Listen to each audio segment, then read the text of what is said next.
What's going on, guys? Welcome back to Cruise Sin City. Today we're putting stock Dynashocks on my 2019 Road Glide. If you're new here, my name's Cruz and this is Sin City.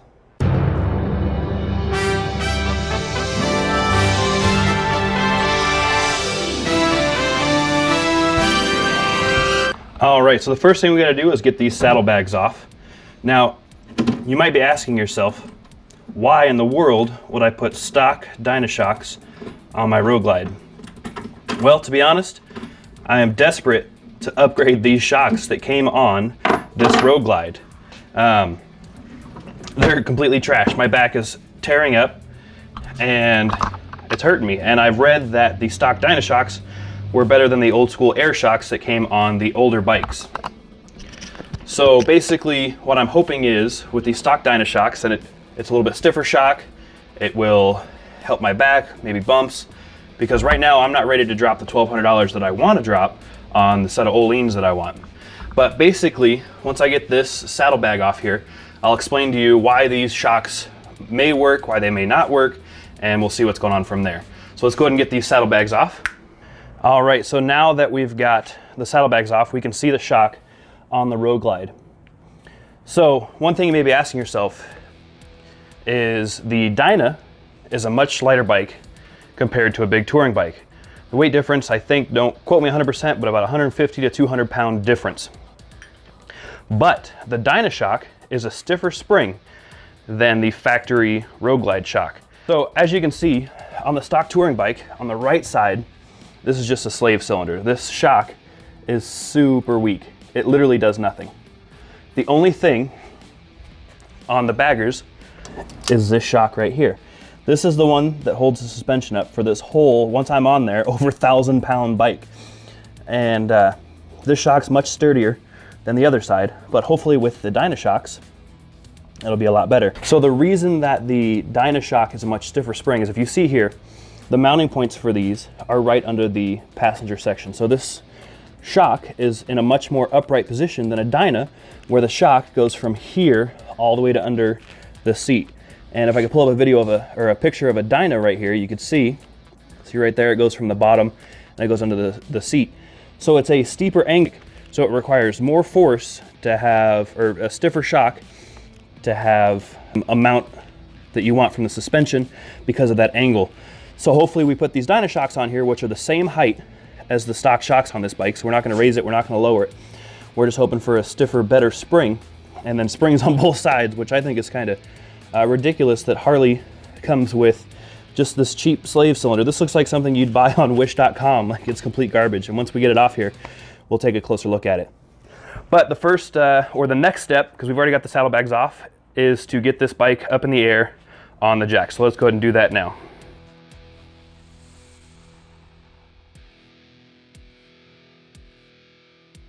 Got it up on the jack.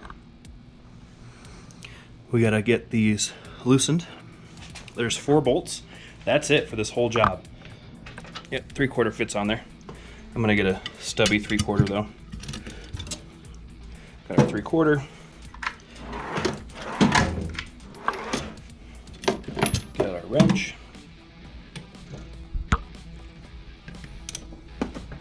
It's hard to do one-handed.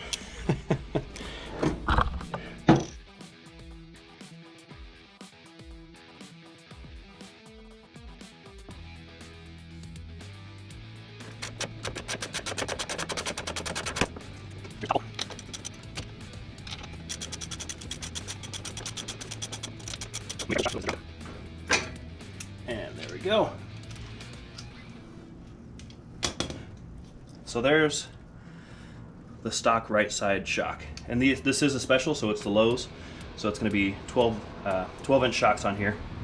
Should be the same length as the Dynashocks. So now what I'm going to do is I'm going to get some red Loctite. Just put a little bit on the threads here. Put that through there. That fits perfect.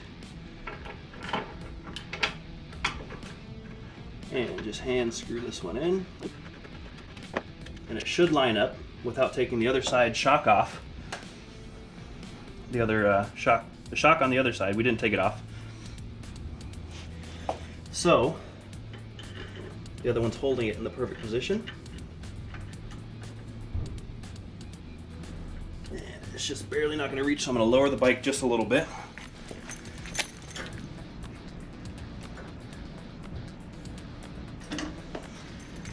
And this is just kind of wiggling it back and forth on the stand to try to get it to fit that perfect amount.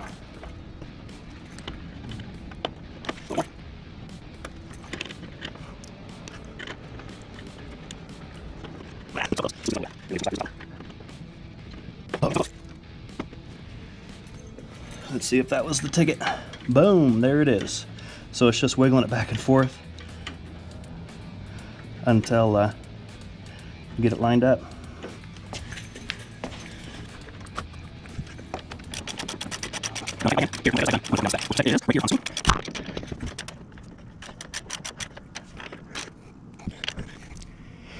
All right, so I showed you the one side. The other side is gonna be exactly the same, so let's go ahead and jump over there and do that. Now, before I put the other Dynashock on that left side, we've got both stock shocks off the Road Glide.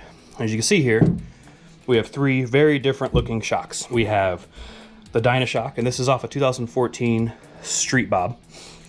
And then we have the shock on the Road Glide that does all the work. And you can see the adjustments here. It's this adjustment twist knob. And this is the only thing that supports that bike. This one, if you can look at the difference, super tiny springs, really heavy stiff spring on this side. And, you know, I'm not a fan of that at all.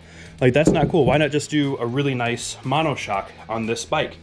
Which hopefully Harley in the future is gonna go to that, because that's what sport bikes do. That's what the new Softail is. I love the look of the external shocks on the Dyna and the old FXRs and everything. But the way technology is, the mono shock is the way to go. But for now, on these touring bikes, we have the two external shocks. This one is chrome. Of course, my bike is blacked out, but they're gonna be behind the saddlebag, so you're not even gonna be able to see it anyway. That's not gonna bother me right now. What does bother me is the piss poor ride on this bike. That's the biggest thing that you hear from a lot of these performance shops, people building bikes. They say, skip the motor work in the beginning. Don't worry about an exhaust, a cam, you know, all these performance upgrades. Upgrade the suspension, because Harley is literally using suspension from last century. And it's sad. But one day I hope to get the Öhlins 044, which I'll put a picture of that right here. But for today, we're putting these Dyna shocks on. We'll see how it rides. We'll ride around, do a test ride video. And yeah, we'll see if it's better. And if it is a whole lot better than the stock shocks, and hopefully you guys can find some cheaper Dyna shocks that you could put on there and save some money in the meantime. Before you decide to drop the big bucks on some suspension.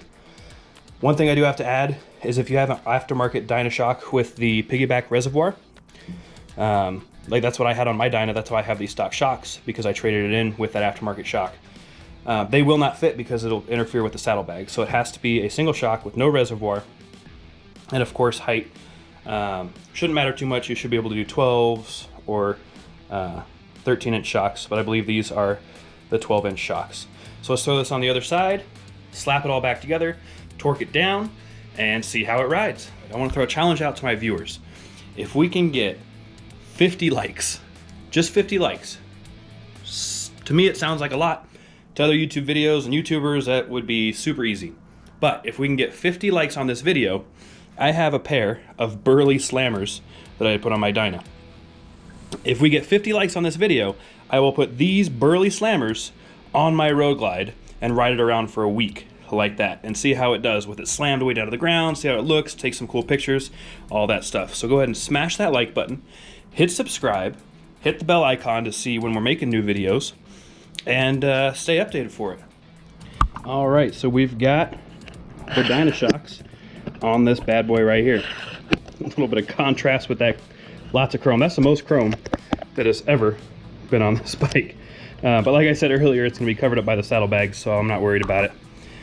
But I'm gonna get this off our little jack lift, whatever that thing. Yeah, let's get it off there, and then we can torque the bolts down to spec same spec. So 0809 all the way up to 2020, same spec on the rear shocks if you ever have to change them out. Let's go ahead and get off the lift and see how it is.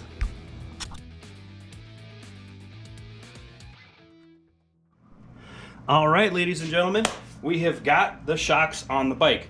One thing that I didn't mention is the fact that these stock Dynashocks are adjustable from the factory. They have a 5-position adjustment. So right now I have them on the lowest weight, I guess it would be.